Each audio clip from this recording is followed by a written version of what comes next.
Hi, it's day 17 of the 21-day sleep challenge. So, what we're going to be talking about today is something that some of us wrestle with, and we've just actually been through it is daylight savings time shift, the hour shift.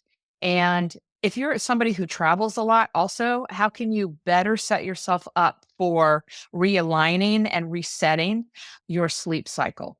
So, one thing to take into consideration is, again, get as much sunlight as soon as you get out of bed. Within a half an hour of rising in the morning, if you can get out into the sun and rejuvenate, recharge yourself from a sun perspective, that would be fantastic. It signals to your circadian rhythm that we are awake, no matter what the time zone is that you happen to be in.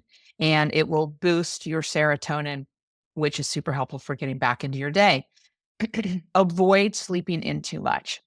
Lots of people who travel, they tend to kind of just actually, they don't really think much about it, but it has a significant impact on you if you can avoid sleeping in too much.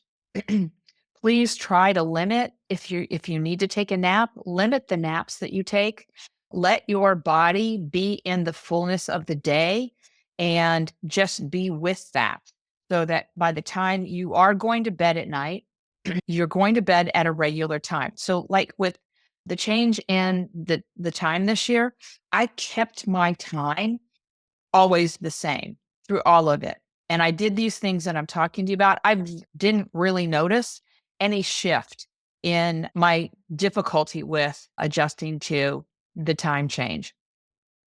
And with travel this year too, I've noticed the same thing. It's been actually remarkable to kind of witness my own experience with this. I went to the East Coast. I live on the West Coast, and I went to the East Coast for about 10 days. And from the beginning, I just started with the normal time that I get up, the normal routines of my day, and the normal time that I go to sleep for the most part on my travel trip. And I did really well. So these are things to consider. This is what works for me. And obviously, I do a lot of things that set myself up for success here. And some of you may be just beginning. So be gentle with yourself and don't judge yourself around this. Just figure out what works for you and what doesn't work for you. Eat your meals at a regular time. Whatever your regular time is for eating, stick to it and try to stay away from certainly heavy meals as your last meal, sugary meals, spicy meals. Stick to meals that don't have caffeine, aren't heavy, and again, reduce your caffeine like way earlier because the half-life of caffeine is 6 to 8 hours. That's a long time. And again, alcohol plays a significant role in your ability to get really great quality sleep at night.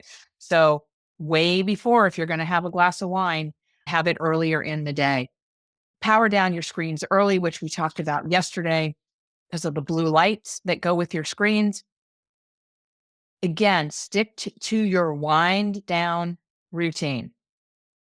Figure out in all of the information that we've been delivering, what is the wind down routine that signals to your brain and your body that we're relaxing and it's time for us to let go of the monkey mind, breathe gently, begin to slow down, and we're setting ourselves up for sleepy time.